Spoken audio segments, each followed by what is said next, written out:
नमस्कार साथियों, मैं कुश कुमार सरल एग्जाम के यूट्यूब चैनल पे आपका स्वागत करता हूं। दोस्तों, लेकर आए हैं बीपीएससी बिहार स्पेशल जो मास्टर भर्ती बिहार की चल रही है उससे संबंधित प्रैक्टिस सेट है। जो हमारा जो पिछला भर्ती हुआ था उससे संबंधित सभी प्रश्न होंगे इसमें। तो जो भी मेरे बीपीएससी के कैंडिडेट तैयारी करने वाले हैं, कृपया इस वीडियो को ज़्यादा से ज़्यादा शेयर करें और जो भी आपके दोस्त हैं उन तक इसको पहुंचाने का कष्ट करें और सब्सक्राइब करें। और ये वीडियो आपको पसंद आए तो लास्ट में इसको कमेंट बॉक्स पे कमेंट करना ना भूलें, लाइक करना ना भूलें। तो हम शुरू करते हैं बीपीएससी से संबंधित महत्वपूर्ण प्रश्न है हमारा। मध्यकाल में मंदिर निर्माण की कितनी शैलियाँ मौजूद थी? 4, 5, 3 या 2? तो मध्यकाल में जो मंदिर निर्माण की प्रमुख शैलियाँ थीं उनमें से 3 का नाम क्लियर हैं। तो मध्यकाल की बात करें तो 8वीं शताब्दी से 13वीं सदी तक मध्यकाल में मंदिर निर्माण की 3 शैलियाँ मौजूद थीं, जिनका नाम है बेसर शैली, ठीक, नागर शैली और द्रविड़ शैली थी। ये 3 मंदिर निर्माण की शैलियाँ हैं। नागर शैली के मंदिर उत्तर भारत में थे और द्रविड़ शैली के मंदिर जो है दक्षिण भारत तथा बेसर शैली के नागर एवं द्रविड़ शैली का मिश्रित रूप है। जो बेसर और मंदिर जो विंध्याचल पर्वत से लेकर कृष्णा नदी तक फैले हुए थे। तो इसका तो फिलहाल सी ऑप्शन है। अगला प्रश्न हमारा है, स्त्रियों की असमानता की स्थिति पर पहली बार किसके द्वारा प्रश्न चिन्ह लगाया गया? अंग्रेजों के द्वारा, भारतीय शिक्षितों के द्वारा, महिलाओं के द्वारा या निम्न वर्ग के प्रणेताओं के द्वारा? तो इसका जो सही जवाब है फिलहाल अंग्रेजों के द्वारा लगाया गया था। स्त्रियों की असमानता की स्थिति पर पहली बार अंग्रेजों द्वारा प्रश्न चिन्ह लगाया गया। यह समस्या भारतीय समाज में लंबे समय से व्याप्त थी। चूंकि अंग्रेज अपने औपनिवेशिक साम्राज्य का औचित्य सिद्ध करना चाहते थे, अतः उन्होंने भारतीय सभ्यता की कमजोरियों को उजागर कर उनकी रूढ़िवादी परंपराओं की आलोचना की थी। अगला प्रश्न हमारा है, 1857 का विद्रोह कहाँ प्रारंभ हुआ? मेरठ, दिल्ली, झांसी या कानपुर? तो 1857 का जो विद्रोह शुरू हुआ था वो फिलहाल 10 मई 1857 को मेरठ में हुआ था और 34वीं बटालियन में, ठीक। अगला प्रश्न हमारा, बिहार में अंग्रेजों के समय किस तरह की भूमि व्यवस्था अपनाई गई? अस्थायी बंदोबस्त, रैयतवाड़ी, महालवाड़ी या इनमें से कोई नहीं? तो बिहार में जो अंग्रेजों के समय भूमि व्यवस्था अपनाई गई थी वो फिलहाल अस्थायी बंदोबस्त अपनाया गया था। थी सन 1779 में 1779 के आसपास कंपनी सरकार ने जमींदारों के साथ एक समझौता किया था, जिसके अंतर्गत उनके द्वारा कंपनी को दिया गया यह राशि जमींदारों द्वारा किसानों से वसूले गए लगान का 9/10 थी, ठीक। 9/10 भाग तय कर दिया गया। सन 1793 में इसी राशि को हमेशा के लिए निश्चित मान लिया गया। इसे अस्थायी बंदोबस्त का नाम दिया गया। अस्थायी बंदोबस्त व्यवस्था जो है बंगाल, वर्तमान में बिहार व उड़ीसा संयुक्त तथा आंध्र प्रदेश के कुछ इलाकों में लागू की गई थी। अतः बिहार में अंग्रेजों के समय अस्थायी बंदोबस्त व्यवस्था अपनाई गई थी। यह व्यवस्था कुल कृषि योग्य भूमि का 19% थी, ठीक। कितने प्रतिशत पूछा जा सकता है? तो 19%। अगला प्रश्न हमारा है, संगमकालीन व्यापारिक नगर कौन नहीं है? ठीक, नहीं पूछा। पुहार, उरैयूर, टोंडी या कन्याकुमारी? तो कन्याकुमारी जो है संगमकालीन व्यापार नगर का केंद्र नहीं है, ठीक। संगमकालीन प्रमुख नगरों में बात करें तो कावेरीपट्टनम, उरैयूर, टोंडी, मुसिरी, कोरकई आदि शामिल थे। ये सभी संगमकालीन बंदरगाह थे। यहाँ के से काली मिर्च, मसाले, इलायची, मोती, कपास इत्यादि का निर्यात रोम, यूनान, दक्षिण पूर्व एशिया आदि देशों में किया जाता था। अगला प्रश्न हमारा है, कौन सा महाजनपद बिहार में है? अंग, कौशल, कौशाम्बी, अवंती? तो इसका जो सही जवाब है फिलहाल अंग है।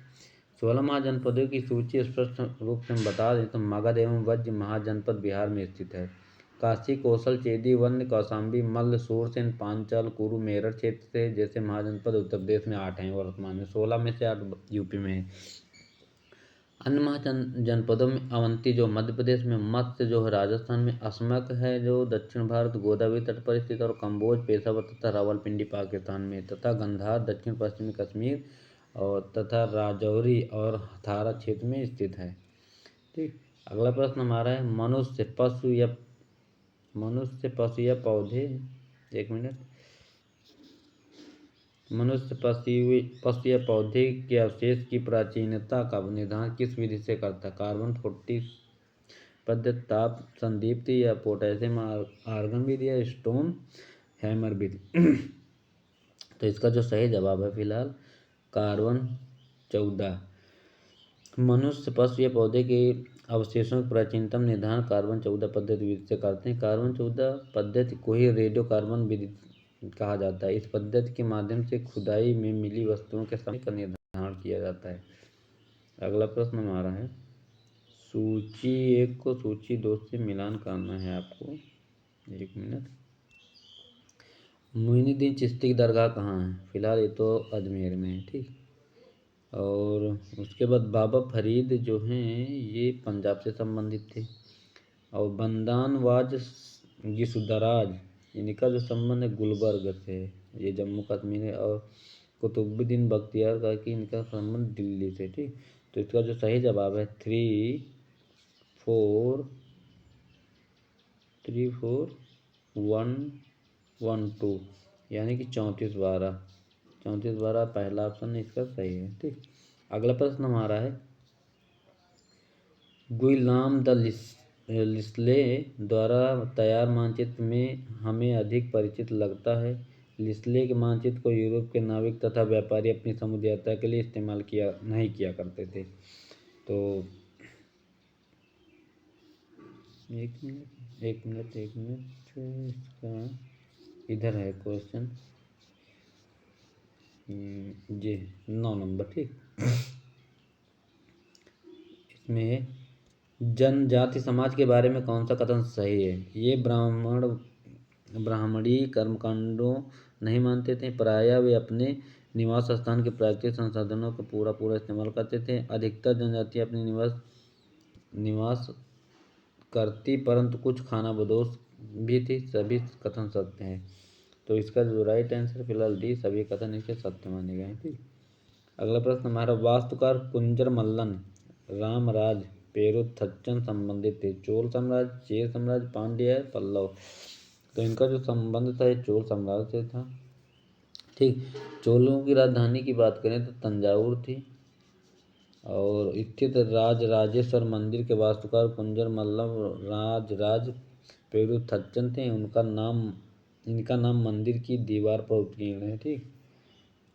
अगला प्रश्न हमारा है, सही उत्तर का चयन कीजिए, ठीक। दिल्ली सल्तनत की स्थापना कब हुई? तो दिल्ली सल्तनत की जो स्थापना हुई थी फिलहाल 13वीं शताब्दी में हुआ था। और रानी दिद्दा इनका जो संबंध है तो 980 से 1003 में। रानी रुद्रमा देवी का जो संबंध है, इनका संबंध है 1262 से 1280। और फिरोज शाह तुगलक का संबंध 1151 से 1188। तो इसका जो सही जवाब है 2 1 4 3 21 43। राइट आंसर 21 43 सी ऑप्शन, ठीक। अगला प्रश्न हमारा, गजनी का सुल्तान महमूद के संदर्भ में निम्नलिखित कथनों पर विचार कीजिए। ऑप्शन है, उसने 957 से 997 तक शासन किया। उसने लगभग प्रत्येक वर्ष भारतीय उपमहाद्वीप पर आक्रमण किया। उसका निशाना थे संपन्न मंदिर। लूटे गए धन के बहुत बड़े हिस्से से उसने गजनी में एक वैभवशाली राजधानी निर्माण किया, ठीक। तो अफगानिस्तान की गजनी का सुल्तान महमूद ने वर्ष 997 से वर्ष 1030 तक शासन किया, ना कि 957 से 997, ठीक। तो इसका जो गलत है तो ये गलत है, ठीक। उसके बाद उसने अपने नियंत्रण का विस्तार मध्य एशिया के भागों, ईरान और भारतीय उपमहाद्वीप में उत्तरी पश्चिमी हिस्से तक किया। वह लगभग प्रत्येक वर्ष भारतीय उपमहाद्वीप पर आक्रमण करता रहा। उसका निशाना संपन्न मंदिर थे, जिनमें गुजरात का सोमनाथ मंदिर भी शामिल है। महमूद जो धन ले गया उसका बहुत बड़ा हिस्सा गजनी में एक वैभवशाली राजधानी में खर्च किया गया, ठीक। उसका निशाना जो था संपन्न मंदिर थे। अब इसके जो राइट आंसर होंगे फिलहाल पहला तो गलत है, ठीक, ये तो नहीं होगा, ये होगा, ये होगा, ये होगा, इसका मतलब 2 3 4, राइट आंसर इसका सी होगा, ठीक। अगला प्रश्न हमारा है, अल इद्रिसी तथा विगलाम दाल इसले के भारतीय उपमहाद्वीप के मानचित्र के संदर्भ में निम्नलिखित पर विचार कीजिए ना। तो विचार कर रहे हैं, देखो, अल इद्रिसी ने भारतीय उपमहाद्वीप को भूमि से समुद्र तक दिखाया। दोनों के द्वारा तैयार भारतीय उपमहाद्वीप के मानचित्र में काफ़ी असमानताएं हैं। और ऑप्शन ये है, गुइलाम द लिस्ले द्वारा तैयार मानचित्र हमें अधिक परिचित लगता है। लिस्ले के मानचित्र को यूरोप के नाविक तथा व्यापारी अपनी समुद्र यात्रा के लिए इस्तेमाल किया करते थे। तो इसका फिलहाल राइट आंसर होगा 1 और 2 दोनों सही होंगे, ठीक। सी और डी गलत है, ए और बी सही है। अगला प्रश्न हमारा है, मेवनदार के संदर्भ में निम्नलिखित कथनों पर विचार कीजिए। इसकी चर्चा संगम कविताओं से प्राप्त होती है। यह एक शब्द है जिसका अर्थ होता है मुखिया। इसका प्रयोग 2 शासक परिवारों के मुखियाओं के लिए किया गया है। ये चोल और राष्ट्रकूट शासक के परिवार थे। तो इसमें कौन सा सही जवाब होगा? फिलहाल इसमें जो है 14 का ए ऑप्शन सही होगा, केवल 1 सही होगा, ठीक। अगला प्रश्न हमारा है, सूची 1 को सूची 2 से मिलाना, ठीक। तो आश्रम का जो संबंध है जीवन का एक चरण है, ठीक। और जरथुस ईरानी पैगंबर थे। संघ धार्मिक संगठन और जिंदावेस्ता ग्रंथ थे। तो इसके सभी 1 2 3 ABCD सही होंगे। अगला प्रश्न हमारा है 16 नंबर, निम्नलिखित कथनों पर विचार करना है। ऋग्वेद के कुछ सूक्त वार्तालाप के रूप में हैं। ऋग्वेद की छपाई का कार्य लगभग 500 वर्ष पूर्व किया गया। उपरोक्त कथन में सही जवाब देखना है ना। तो इसका जो सही जवाब है फिलहाल केवल 1 होगा, ऋग्वेद के कुछ सूक्त वार्तालाप के रूप में। बी ऑप्शन इसका गलत है। अगला प्रश्न फिर है हमारा, हड़प्पा सभ्यता में निर्मित नगरों की ऊंचाई वाले भाग को पुरातत्वविदों द्वारा नगर दुर्ग का नाम दिया गया। दूसरा है, नगरों के पूर्वी हिस्से को निचला नगर कहा गया। तो इसका फिलहाल दोनों सही है, ए और बी दोनों इसके राइट आंसर हैं। अगला प्रश्न हमारा है 18 नंबर, 18 नंबर क्या है,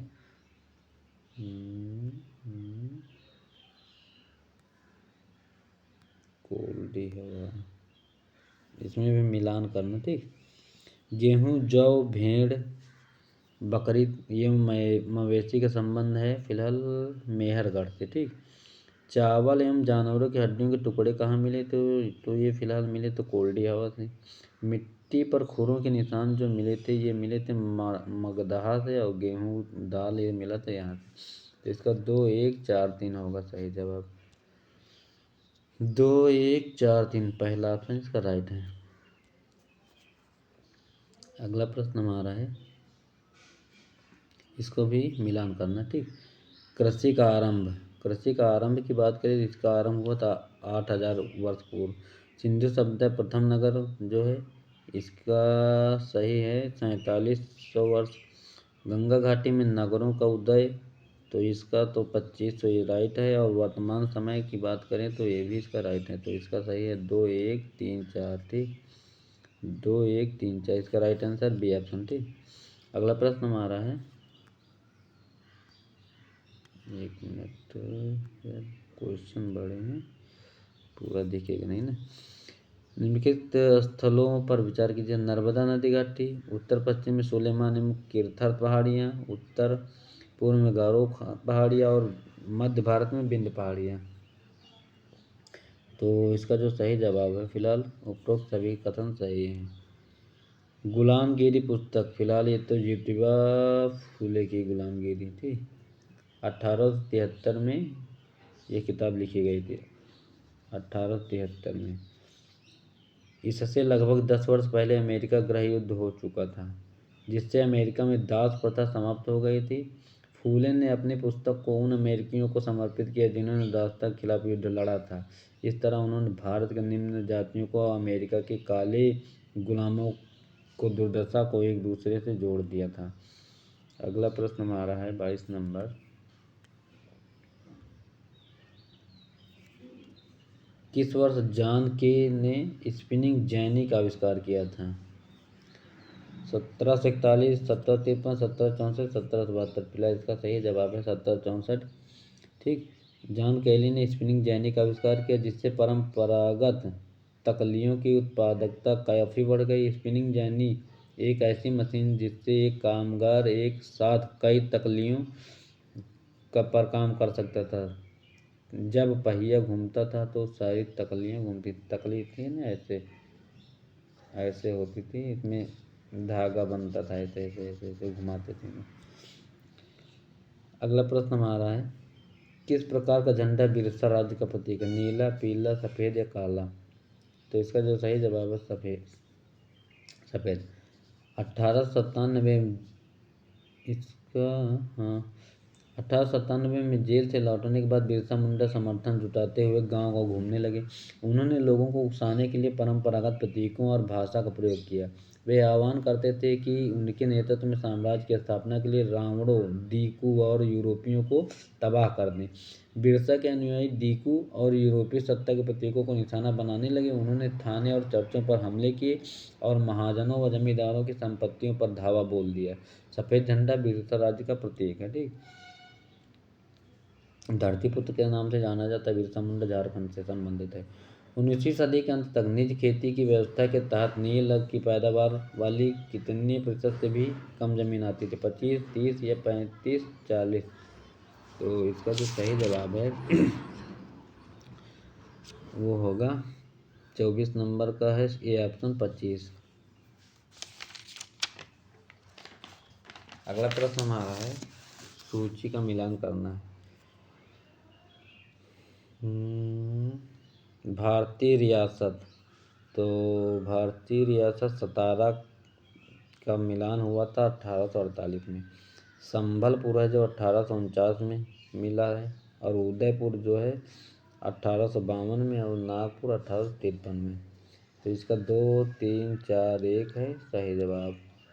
2, 3, 4, 1 इसका राइट आंसर सी ऑप्शन। ठीक। अगला प्रश्न हमारा है, 1757 में प्लासी के युद्ध के दौरान ब्रिटिश सेना का नेतृत्व किसने किया था?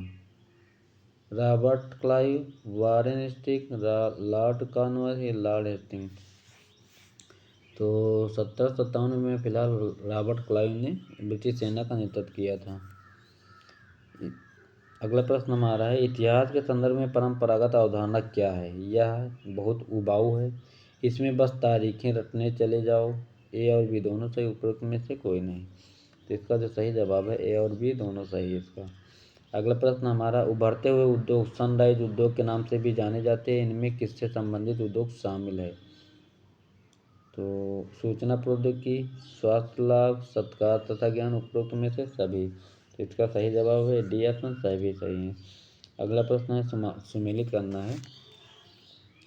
सेरीकल्चर, सासे सेरी, सासे रेशम, रासे रेशम। ठीक। और विटिकल्चर का जो संबंध है वो फिलहाल पिसीकल्चर को पहले देख लो। पिसीकल्चर का जो संबंध है मत्स्य पालन से, और विटिकल्चर का संबंध है द्राक्षा जिसे कहते हैं अंगूर, और हार्टिकल्चर जो है उद्यान से। तो 2, 1, 4, 3 इसका सही जवाब होगा। 2, 1, 4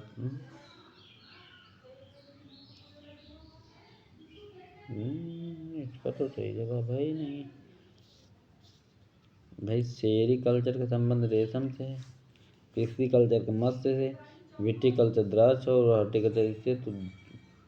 तो इसका 2, 1, 4, 3 होगा। इसमें तो राइट आंसर कहीं दिख ही नहीं रहा। 29 इधर देखते हैं, इधर है शायद। ये है, ये है, ये है, ये 2, 1, 4, 3 इसका राइट आंसर सी है ना। अगला प्रश्न हमारा, प्राकृतिक गैस किसके निक्षेप के साथ पाई जाती है? पेट्रोलियम, कोयला, यूरेनियम या इनमें से कोई नहीं? तो प्राकृतिक गैस जो है पेट्रोलियम के साथ पाई जाती थी, जबकि अपरिष्कृत तेल को धरातल पर लाया जाता है। इसका प्रयोग घरेलू और वाणिज्यिक ईंधनों के रूप में किया जाता है। रूस, नॉर्वे, यूके और नीदरलैंड प्राकृतिक गैस के सबसे बड़े उत्पादक देश हैं। पेट्रोलियम और प्राकृतिक गैस किस विधि द्वारा धरातल से नीचे निकाला जाता है? तो कूपनी खनन, प्रवेदन, विब्रत खनन या खनन। तो ये फिलहाल निकाला जाता है प्रवेदन विधि से। इन्हें बाहर निकालने के लिए गहन कूपों की खुदाई की जाती है जिसे प्रवेदन कहते हैं। सतह के निकट स्थित खनिजों को जिस प्रक्रिया द्वारा आसानी से खोद कर निकाला जाता है उसे आखनन कहते हैं। ठीक। अगला प्रश्न हमारा है, पदार्थों को संसाधन में परिवर्तन करने वाला कौन सा महत्वपूर्ण कारक है? समय, प्रौद्योगिकी, समय और प्रौद्योगिकी, आर्थिक महत्व। तो इसका जो सही जवाब है समय और प्रौद्योगिकी है। अगला प्रश्न हमारा है, संयुक्त राज्य अमेरिका की कैलिफोर्निया में किस प्रकार की वनस्पति पाई जाती है? शीतोष्ण पर्णपाती वनस्पति, शंकुधारी, शीतोष्ण सदाबहारी, भूमध्य सागरीय वनस्पति। तो इसका सही जवाब है भूमध्य सागरीय वनस्पति यहाँ पे पाई जाती है। ठीक। संयुक्त राज्य अमेरिका के कैलिफोर्निया में भूमध्य सागरीय वनस्पति है। महाद्वीपों के पश्चिमी एवं दक्षिणी पश्चिमी किनारों पर भूमध्य सागरीय वनस्पतियाँ पाई जाती है। यह अधिकतर यूरोप, अफ्रीका एवं एशिया के भूमध्य सागर के समीप वाले प्रदेश में पाई जाती है। ये वनस्पतियाँ भूमध्य सागर के बाहरी प्रदेशों में, संयुक्त राज्य अमेरिका, दक्षिणी पश्चिमी दक्षिणी अमेरिका एवं दक्षिणी पश्चिमी ऑस्ट्रेलिया में पाई जाती है। भूमध्य सागरीय वनस्पति के कारण यहाँ पे रसीले फल होते हैं और यहाँ पे अंगूर की खेती जैसे होती है, संतरा होते हैं, तो इससे क्या शराब बनाई जाती है वहाँ पे। सुनामी आने के कारण, समुद्र तल के नीचे भूकंप, समुद्र तल के नीचे ज्वालामुखी उद्गार, जल के नीचे भूस्खलन। तो इसका जो सही जवाब है फिलहाल सी ऑप्शन 1 और 3 दोनों होंगे ना। वायुमंडल में पाई जाने वाली गैसों का प्रतिशत, आधा अवरोही मतलब अधिक से कम की तरफ ना। तो इसका जो सही जवाब है फिलहाल नाइट्रोजन ऑक्सीजन ये नहीं होगा, नाइट्रोजन ऑक्सीजन ये भी नहीं होगा, nitrogen oxygen argon carbon dioxide. इसका राइट आंसर फिलहाल सी ऑप्शन होगा, डी गलत है ना। तो जैसे नाइट्रोजन की बात करें तो नाइट्रोजन 78% है, फिर ऑक्सीजन की बात करें तो 21% और आर्गन की बात करें तो 0.93%, कार्बन डाइऑक्साइड में 0.03% ना, अन्य गैसें 0.04%। इसका राइट आंसर फिलहाल सी है। सुमिलित करना है, अंतर्भेदी आग्नेय शैल और ये सब मिलाना है। तो अंतर्भेदी आग्नेय शैल का जो सूची मिलेगी ग्रेनाइट से, बहिर्भेदी आग्नेय शैल से मिलेगा बेसाल्ट, इसका भी सही है। अवसादी शैल जो होता है वो होता है चूना पत्थर से और कायांतरित होता है स्लेट ना। तो इसका राइट आंसर फिलहाल डी ऑप्शन इधर 3, 2, 4, 1 होगा। कौन सा कथन सत्य है? ठीक। पृथ्वी के वायुमंडल का अस्तित्व उसके गुरुत्वाकर्षण बल के कारण है। वायुमंडल में परिवर्तन होने से मौसम या जलवायु में परिवर्तन होता है और पादप एवं जीव जंतु मिलकर जैव मंडल का निर्माण करते हैं। तो इसका जो सही जवाब होगा फिलहाल उपरोक्त तो सभी कथन इसके सही हैं। अगला प्रश्न, विश्व का सबसे ऊंचा पठार पूछा है। तो विश्व का सबसे ऊंचा पठार जो है कौन सा है? तो विश्व का सबसे ऊंचा पठार तिब्बत है, दक्कन, तंजानिया, कोलोराडो। फिलहाल तिब्बत का पठार है जिसकी ऊंचाई समुद्र तल से बता दे तो 4000 से 6000 मीटर ऊंचाई है। ठीक। अगला प्रश्न हमारा, उत्तरी अमेरिका तथा दक्षिण अमेरिका किस स्थल संधि से जुड़े हैं? पनामा, सुंडा, बेरिंग या पाक। तो उत्तरी अमेरिका तथा दक्षिणी अमेरिका जो है पनामा से जुड़े हुए हैं। ठीक। उत्तरी अमेरिका उत्तरी एवं पश्चिमी गोलार्ध में स्थित है। सूर्य की सीधी किरणें मकर रेखा पर किस दिन पड़ती है? 21 मार्च, 21 जून, 22 दिसंबर या 23 सितंबर। तो फिलहाल इसका जो सही जवाब है 22 दिसंबर को पढ़ेंगे। 22 दिसंबर को दक्षिण ध्रुव के सूर्य की ओर झुके होने के कारण मकर रेखा पर सूर्य की किरणें सीधी पड़ती हैं। पृथ्वी की इस अवस्था को दक्षिण अयनांत कहा जाता है। 22 दिसंबर को सूर्य की किरणें मकर रेखा पर लंबवत पड़ती है, इसीलिए दक्षिणी गोलार्ध में लंबे दिन तथा छोटी रातें होती हैं। इसके ठीक विपरीत उत्तरी गोलार्ध में होती है। अगला प्रश्न हमारा है,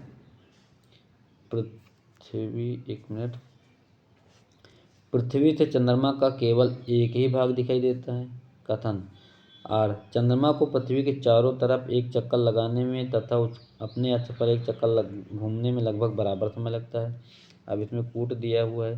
कथन ए और बी दोनों सही हैं, ऐसा सी और डी ऐसा सब दिया हुआ है। फिलहाल इसका जो राइट आंसर होगा कथन ए और दोनों सही है और आर एक ही सही व्याख्या करता है। ठीक। निम्नलिखित कथनों में सत्य कथन की पहचान कीजिए। पूर्ण चंद्रमा वाली रात पूर्णिमा होती है, नए चंद्रमा की रात अमावस्या होती है। और इसके ऑप्शन कहाँ गए? इसके ऑप्शन फिलहाल इसमें सी ऑप्शन होगा, दोनों सही है। भारत की जनसंख्या के दृष्टिकोण से विश्व में तृतीय स्थान, चौथा, प्रथम या दूसरा? फिलहाल वर्तमान में भारत का प्रथम स्थान है।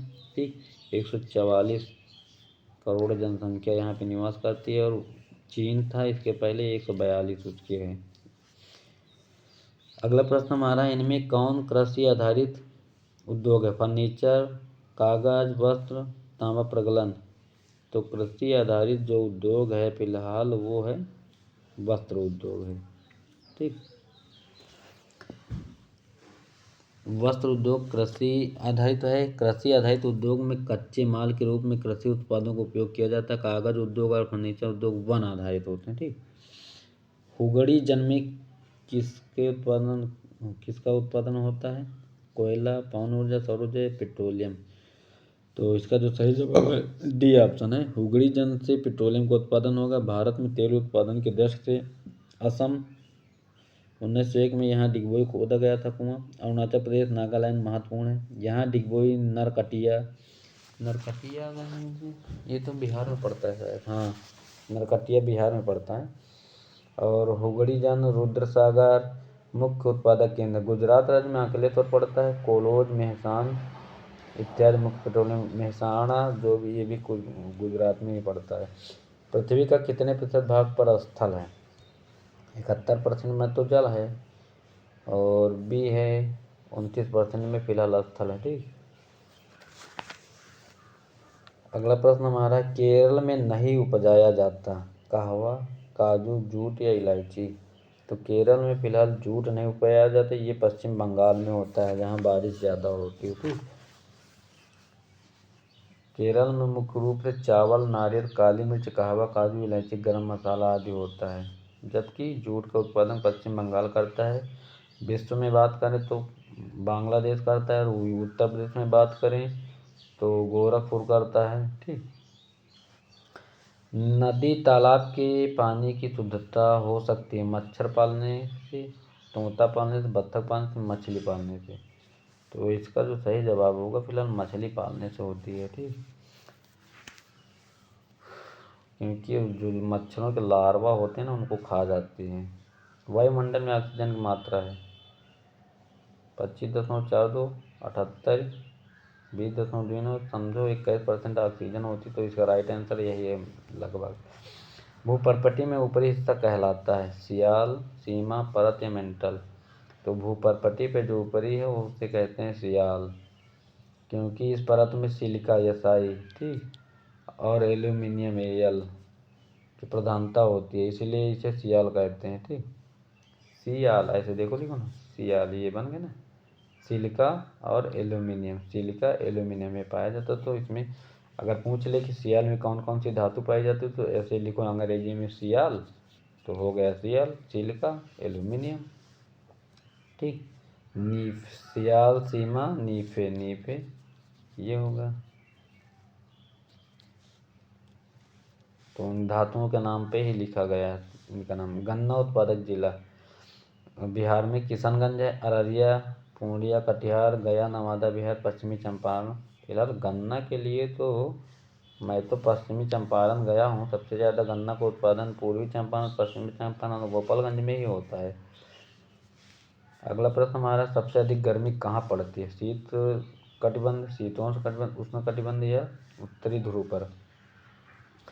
तो सबसे ज़्यादा जो गर्मी पड़ती है फिलहाल उष्ण माने गर्म होता है, शीत माने ठंडा होता है, तो उष्ण कटिबंध में है तो उष्ण में यही होगा गर्मी, उष्ण माने गर्मी होती है। जीवन पनपता है स्थल मंडल पर, जल मंडल, वायुमंडल, जैव मंडल? तो जीवन कहाँ पनपता है? जैव मंडल में, इसका राइट आंसर जैव मंडल में होगा। ठीक, सभी जीवों की आवश्यकताएं भोजन, पानी और हवा हैं। इन्हें ये तीनों चीज़ें स्थल मंडल, जल मंडल और वायुमंडल से मिलती है। हमारी पृथ्वी पर जहाँ ये तीनों मंडल उपस्थित हैं वही जीवन पनपता है, जिसे जैव मंडल कहते हैं। अब पता हो गया जैव मंडल किसे कहते हैं? जैव मंडल कहते हैं जहाँ पे तीनों चीज़ें होती, जलमंडल, वायुमंडल, स्थलमंडल सभी होगा, क्योंकि हमको इन सभी चीज़ों की ज़रूरत है, वायु की भी ज़रूरत, जल की भी ज़रूरत है, और ये सारी चीज़ें जयमंडल में होंगी।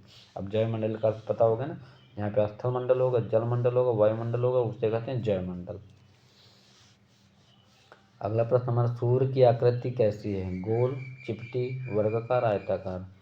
तो सूर्य की जो आकृति है फिलहाल गोल है, देखो सूर्य गोल दिखाई पड़ता है। सौर परिवार के सभी सदस्य प्रायः सूर्य के प्रकाश से प्रकाशित होते हैं। हमारी पृथ्वी से सूर्य कई गुना बड़ा है ना, और 149 दशमलव कुछ करोड़ वर्ष किलोमीटर दूर है। भारत में महिला की सुरक्षा एवं उनके बेहतर के लिए उठाए गए कदमों के संदर्भ में विचार करो। सन 2006 में एक कानून बना जिससे घर के अंदर शारीरिक और मानसिक हिंसा को भोग रही महिलाओं को कानूनी सुरक्षा दी जा सके। सन 1998 में सर्वोच्च न्यायालय कार्य के स्थान पर और शैक्षणिक स्थानों में महिलाओं के साथ होने वाली यौन प्रताड़ना से उन्हें सुरक्षा प्रदान करने के लिए दिशा निर्देश जारी किया। अगला है, 1980 के दशक में देश भर में महिला संगठनों ने दहेज हत्याओं के खिलाफ आवाज़ उठाई। उपरोक्त में से कथन असत्य है, गलत बताना है। तो इसका जो सही जवाब है फिलहाल बी ऑप्शन, केवल दूसरा गलत है। ठीक, ये वाला गलत है, ये गलत है इसका। अगला प्रश्न हमारा है, स्वास्थ्य के क्षेत्र में सकारात्मक विकास के बाद भी हम जनता को उचित स्वास्थ्य सेवाएं देने में असमर्थ हैं। इस संदर्भ में प्रमुख कारणों पर विचार करना है हमको। तो कारण दिए हुए हैं, भारत के अधिकांश डॉक्टर शहरी क्षेत्रों में बसते हैं। ग्रामीण क्षेत्रों में जनसंख्या के मुकाबले डॉक्टरों की संख्या काफ़ी कम है। ठीक, बी ऑप्शन है, पीने के लिए स्वच्छ जल उपलब्ध न होने के कारण 21% संचारणी बीमारियां जल जनित होती हैं, जैसे हैजा, हेपेटाइटिस ना। अगला है, भारत में 50% बच्चे अल्पपोषण का शिकार हैं। और डी है, भारत में हर वर्ष मलेरिया के लगभग 20 लाख मामलों की रिपोर्ट प्राप्त होती है। तो इसका जो सही जवाब है फिलहाल, पूछा क्या है इसमें, इसका फिलहाल डी ऑप्शन सही होगा। ठीक, इनमें से कोई नहीं। अगला प्रश्न हमारा, जीवन और स्वास्थ्य दोनों के लिए पानी आवश्यक है। स्वच्छ पानी तक सार्वभौमिक पहुंच सुनिश्चित करने के लिए किए गए प्रावधानों के संदर्भ में निम्नलिखित विचारों पर विचार करें। भारतीय संविधान का अनुच्छेद 21 जीवन के अधिकार से संबंधित है। ठीक, जीवन जीने की, अनुच्छेद 21 के अंतर्गत पानी के अधिकार को जीवन का हिस्सा माना गया है। अगला है,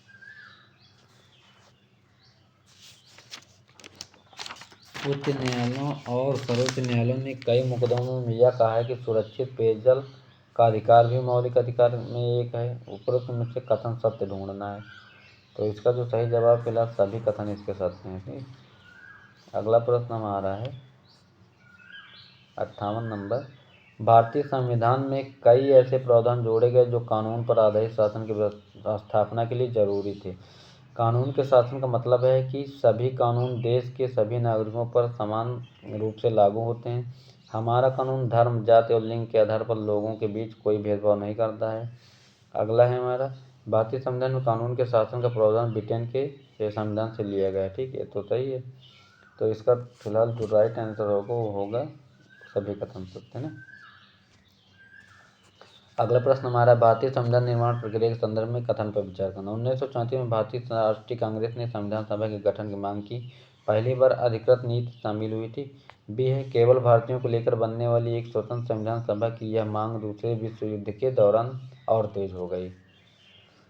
अगला है, नवंबर 1946 में संविधान सभा का गठन किया गया। और दिया चौथा, दिसंबर 1946 और 1949 के बीच संविधान सभा ने स्वतंत्र भारत के लिए नए संविधान का एक प्रारूप तैयार किया।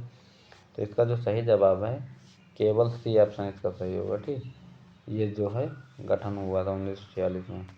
अगला प्रश्न हमारा, मौलिक अधिकार के संदर्भ में कथनों पर विचार करना है। न्यायपालिका को मौलिक अधिकारों का संरक्षक कहा जाता है। मौलिक अधिकार सामाजिक मानसिक विकास में सहायता है और सभी मौलिक अधिकार प्रत्येक व्यक्ति को उपलब्ध है। तो इसका जो सही जवाब है फिलहाल 1, 2 सही इसका। अगला प्रश्न हमारा, जलियांवाला बाग हत्याकांड कब हुआ था? तो जलियांवाला बाग हत्याकांड फिलहाल हुआ था 13 अप्रैल 1919, लॉर्ड चिम्सफोर्ड के समय पे ये घटना हुई थी। ठीक, ये अमृतसर में हुआ था और जलियांवाला बाग जो मैदान है उससे जल्दी नामक एक आदमी की ज़मीन थी, उसी पे यह सब प्रदर्शन हो रहा था, ठीक। और उसी समय जनरल डायर ब्रिटिश सेना लेकर बाग में दाखिल हुआ और बिना किसी को सूचना दिए अंधाधुंध गोलियां चला दी। इस हत्याकांड में कई 100 लोग मारे गए। इस हत्याकांड को जलियांवाला बाग के नाम से जाना जाता है। किचलू की गिरफ्तारी के बाद ये सब मैटर वहाँ हुआ था। किचलू की गिरफ्तारी हो गए थे, सैफुद्दीन किचलू। इन लोगों की गिरफ्तारी के बाद वहाँ मीटिंग लगाई गई थी, ठीक। तो एक जासूस अपना भारतीय था, उसने वहाँ बता दिया था कि आज वहाँ मीटिंग हो रही है। तो वो जाके अंग्रेज़ों से मिल गया था, तभी सब अंग्रेज़ मिलके यहाँ पे गोली चला दी। निम्नलिखित में से किसे राष्ट्रीय पार्टी का दर्जा दिया गया? Indian national Congress, communist Party of India, Marxist, राष्ट्रीय जनता दल या समाजवादी पार्टी। तो फिलहाल इसका राइट आंसर है इंडियन नेशनल कांग्रेस, ठीक। और वर्तमान में जो पार्टियां 6 पार्टियां जिसमें है बीजेपी सबसे पहले, इंडियन नेशनल कांग्रेस, बहुजन समाज पार्टी, बसपा, कम्युनिस्ट पार्टी ऑफ इंडिया, मार्क्सवादी, नेशनल पीपल्स पार्टी एनपीपी और आम आदमी पार्टी भी 2012 में बनी, आप जिसे बोलते हैं ना। अगला प्रश्न आ रहा है 62 के बाद 63 नंबर। इसका जो राइट आंसर है 1 और 2 सही होगा, सही 65 नंबर का। वो अगला प्रश्न हमारा है 63 नंबर। भारतीय राज्य व्यवस्था के संदर्भ में निम्नलिखित कथनों पर विचार कीजिए। संसद में केवल राज्यसभा और लोकसभा होती है। प्रधानमंत्री लोकसभा में सत्ताधारी दल का मुखिया होता है, सही है। कार्यपालिका का चुनाव करना लोकसभा का महत्वपूर्ण कार्य है। तो फिलहाल इसका जो राइट आंसर होगा 2 और 3 होगा, ठीक। संसद में राज्यसभा, लोकसभा और राष्ट्रपति होते हैं, ना कि 2 सदन होते हैं, ठीक। तीसरा भी होता है। राइट आंसर इसका 2 और 3 होगा, ए ऑप्शन है ये वाला। अगला प्रश्न हमारा है निम्नलिखित में से किसे मूल अधिकार में शामिल किया गया? शोषण के विरुद्ध अधिकार, संपत्ति का अधिकार, राज्य केंद्र राज्य संबंध या नागरिकता। तो शोषण के विरुद्ध अधिकार है, संपत्ति का अधिकार बाहर कर दिया गया 44वां संविधान संशोधन 1978 के तहत। पहले ये 19F का हिस्सा था, 19F का हिस्सा था। एफ माने फालतू चीज़ बाहर कर दी गई है। अब इसका हिस्सा जो है 300 अनुच्छेद में इसको कर दिया गया। संपत्ति का अधिकार अब एक कानूनी अधिकार है। अगला प्रश्न हमारा है भारत का एक लोकतांत्रिक देश है और कारण दिया भारत में निष्पक्ष निर्वाचन प्रणाली है। निष्पक्ष अब तो सभी जानते हैं निष्पक्ष नहीं हो रहा, जो भी हो रहा सब खेला हो रहा ना इसमें। कथन ए और कारण आर दोनों सही तथा आर एक ही सही व्याख्या करता है। कथन ए और कारण आर दोनों सही तथा आर सही व्याख्या इसकी नहीं करता। इसका राइट आंसर होगा बी ऑप्शन। अगला है सूची को मिलाना है, ठीक। अब देखो समानता, देखो समानता है, समान शब्द कौन सा है? समान शब्द 14 18 है ना। बराबर शब्द, समानता से समान शब्द ढूंढो 14 से 18, फट से मिला लो। शोषण के विरुद्ध अधिकार जो है 23 और 24 में, ये तो सही है। संवैधानिक उपचारों का अधिकार अम्बेडकर ने आत्मा कहा, ये भी सही है। और स्वतंत्रता का अधिकार 19 से 22 में 6 प्रकार की स्वतंत्रता दी गई। तो 19 20 21 22 स्वतंत्रता का अधिकार। तो इसका राइट आंसर होगा 2 1 3 4 21 34 का राइट आंसर होगा ना। 2 1 2 1 4 3 ये है सी ऑप्शन। अगला प्रश्न हमारा है निम्नलिखित तत्वों में से किसे मूल अधिकारों में शामिल किया गया? आर्थिक स्वतंत्रता का अधिकार, संवैधानिक उपचार, स्वतंत्रता का अधिकार या शोषण के विरुद्ध अधिकार। तो इसका जो राइट आंसर संवैधानिक उपचारों का अधिकार अनुच्छेद 32 को शामिल किया गया, ठीक। इसमें 5 प्रकार की तो स्वतंत्रता दी गई है। इसका राइट आंसर भी 2 3 4 ये है 2 3 4। पहला ऑप्शन छोड़ के आर्थिक स्वतंत्रता ये तीनों दिए गए हैं। अगला प्रश्न है कथन संविधान नियमों का समूह होता है और कारण दिया इससे देश संचालन की पद्धति विकसित होती है। नीचे कूट दिए गए हैं तो इसमें हम बता दें आपका सही जवाब होगा कथन ए और कारण आर दोनों सही हैं और सही व्याख्या भी है। अगला प्रश्न हमारा है मिलान करना और सही उत्तर जांचना, है ना। उचित कार्य आर्थिक वृद्धि। तो उचित कार्य आर्थिक वृद्धि इसका जो संबंध 8 से जिम्मेदारी और उपयोग का उत्पादन जो है इसका संबंध है 12 से, ठीक। और गुणवत्तापूर्ण शिक्षा जो है इसका संबंध है इधर नीचे 5 दिया गया है ये, और इसका लैंगिक है इसका 4। तो इसका जो राइट आंसर है फिलहाल बी ऑप्शन होगा इसका, 2 1 4 3 ये है ना। अगला प्रश्न हमारा आ रहा है, इसको भी सम्मिलित करना है। गुणवत्तापूर्ण शिक्षा है ना, इसका है 4 नंबर। लैंगिक समानता का जो संबंध है लक्ष्य 5 है इसका। जल और स्वच्छता का जो संबंध है वो 6 है और इसका 3 है। तो 2 1 4 3 इसका है जवाब। 21 43 इधर आ जाइए, 21 43 इसका राइट आंसर पहला ये। अगला प्रश्न हमारा है, अवमूलित से संबंधित निम्नलिखित कथनों में से कौन सा विकल्प सही है। तो देखते हैं, जब कोई अपने कार्य के लिए अपेक्षित मान्यता या स्वीकृति पाए, जब कोई अपने कार्य के लिए अपेक्षित मान्यता या स्वीकृति नहीं पाता है, जब किसी कार्य का अधिमूल्यन हो जाए, या जब किसी व्यक्ति के कार्य को अति महत्व दिया जाए। तो इसका जो सही जवाब है फिलहाल बी ऑप्शन। अगला प्रश्न हमारा, ओपीडी का पूर्ण रूप क्या होता है। ओपीडी का पूर्ण रूप बता दें तो आउट पेशेंट डिपार्टमेंट होता है, आउट पेशेंट डिपार्टमेंट, इसका सी ऑप्शन होगा। या बाह्य रोगी विभाग, जिसे ओपीडी बोलते हैं ना, वहाँ हॉस्पिटल में जाओ ओपीडी में, तो ओपीडी का मतलब क्या होता है, बाह्य रोगी विभाग होता है, ठीक। आउट पेशेंट डिपार्टमेंट, अस्पताल में किसी विशेष वार्ड में भर्ती होने से पहले रोगी ओपीडी में जाना पड़ता है ना। संविधान द्वारा प्रदत्त किए गए समानता के अधिकार को कितने तरीके से लागू किया जा रहा है, विधि द्वारा, सरकारी योजनाओं के द्वारा, ए और बी दोनों सही। तो इसका फिलहाल दोनों सही होगा ना। अगला प्रश्न हमारा, भारत के ग्रामीण क्षेत्रों में आजीविका के संदर्भ में निम्नलिखित कथनों पर विचार कीजिए। मध्य भारत के कुछ गांवों में खेती और जंगल की उपज दोनों ही आजीविका के साधन है। ग्रामीण क्षेत्रों में कृषि के साथ पशुपालन भी आजीविका का प्रमुख साधन है। 3 नंबर, ग्रामीण परिवार में से करीब 40% खेतिहर मजदूर हैं। और डी है, समुद्र तटीय क्षेत्रों में लोग कृषि के साथ मत्स्य पालन करते हैं ना। तो इसका जो राइट आंसर, 1 मिनट, इसका राइट आंसर होगा डी ऑप्शन। उपरोक्त में से सभी सही हैं। 74 के बाद 75 नंबर आते हैं। भारत विविधताओं से भरा देश है। भारत में विविधता किन किन रूपों में पाई जाती है, भाषाई एवं खान पान, सांस्कृतिक एवं धार्मिक, अमीरी गरीबी, जाति एवं व्यवस्था। तो इसका जो राइट आंसर है होगा फिलहाल डी है, सभी में पाई जाती थी, गरीबी, अमीरी, जात पात, धर्म, लिंग, सब में। 76 नंबर, नगर निगम की प्रशासनिक गतिविधियों को संचालित किया जाता है नगर आयुक्त द्वारा, तहसीलदार, नगर मजिस्ट्रेट या जिलाधिकारी द्वारा। तो 76 का जो है फिलहाल राइट आंसर होगा, नगर आयुक्त द्वारा किया जाता है, जिसे मेयर कहते हैं ना, मेयर होता ना वही। कथन है, ग्राम सभा ग्राम पंचायत पर नियंत्रण रखती है।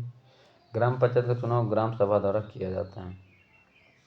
तो इसका जो राइट आंसर है कथन ए तथा कारण दोनों सही, और इसकी व्याख्या भी सही है। 78 नंबर है, ग्राम सभा एक पंचायत के क्षेत्र में रहने वाले सभी वयस्कों की सभा होती है। अन्य व्यक्ति जिसकी उम्र 18 वर्ष या अधिक हो तो ग्राम सभा का सदस्य हो सकता है। तो इसका जो फिलहाल सही जवाब होगा 78 का कथन ए सही है, किंतु आर गलत है इसका, ठीक। ग्राम सभा का पंचायत के क्षेत्र में रहने वाले वयस्कों की सभा होती है। कोई भी व्यक्ति जिसकी उम्र 18 या अधिक हो, जिसे वोट देने का अधिकार प्राप्त हो, उसका नाम ग्राम की मतदाता सूची में शामिल हो, सदस्य होता है। अतः कथन ए सही है, किंतु आर गलत है इसका, ठीक। आर में क्या दिया है, अन्य व्यक्ति जिसकी उम्र 18 वर्ष या अधिक हो ग्राम सभा का सदस्य हो सकता है, ठीक, ये वाला। अगला प्रश्न हमारा है, आंध्र प्रदेश राज्य पुनर्गठन के बाद 2 जून 2014 तेलंगाना भाग का कौन सा नंबर बना, तेलंगाना जो बना था 29वां राज्य बना था, ठीक।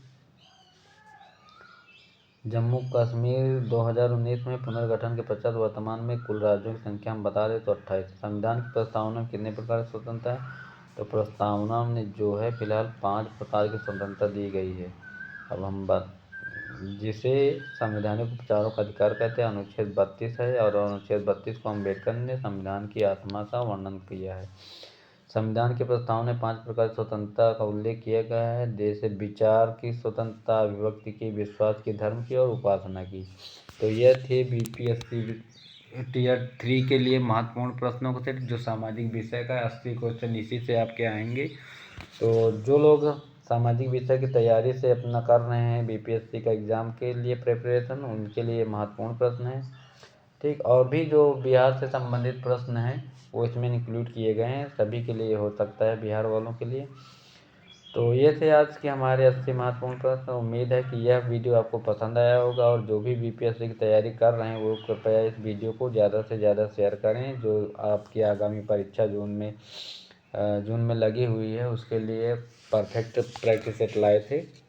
उम्मीद है ये आपको पसंद आएगा, और जो भी मेरे दोस्त शामिल हो रहे हैं कृपया चैनल को सब्सक्राइब कर लें। और आगामी समय में मैं रेगुलर बीपीएससी का प्रैक्टिस सेट डालूंगा, और 1-2-4 दिन में कोशिश करेंगे उत्तर प्रदेश से संबंधित जो पुलिस भर्ती लगी हुई है यूपी की, उसके भी प्रैक्टिस सेट हम इसमें लगातार डालते रहेंगे। तब तक के लिए धन्यवाद क्लास देखने के लिए। बाय। सभी लोग अच्छे से पढ़ते रहिए, मस्त रहिए। थैंक्स।